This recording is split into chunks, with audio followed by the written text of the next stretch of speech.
佮来看到高雄的民生病院出现稳着病人去开刀的错误，即马台湾护士医疗产业工会接到申诉，指控是这个医师为着要抢手术房，佮去草起甲这病人杀来开刀，这个发生拢无人发现到患者无毋对的问题。而且，这个医师佮敢若甲病历记录造假，开刀了后，则佮要求护理机构来补签同意书。卫福部即马嘛成立专案小组，要来调查。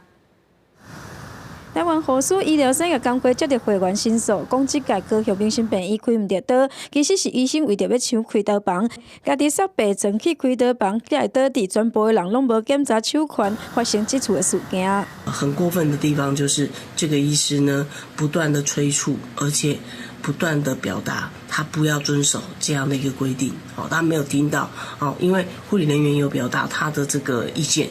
工会指出，护理师有甲医生讲应该遵守着正常的流程，说互对方拒绝，呼吁护理人员有相关的状况应该正常来写护理记录，才会当甲家己保护好。市府调查嘛发现，主刀医生搁伫事后要求送病患来病院的护理机关补签着同意书，有可能来假造着病历记录，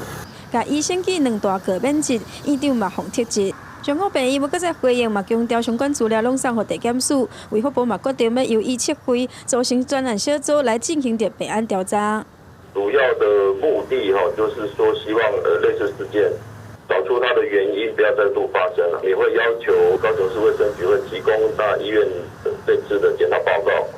卫福部表示，这个结果会搁对外来说明嘛，希望找到问题的关键，避免搁再有同款的状况发生。追究相关责任的部分，即是已经由高雄市卫生局来处罚。记者王刘婷、陈汉坤报道。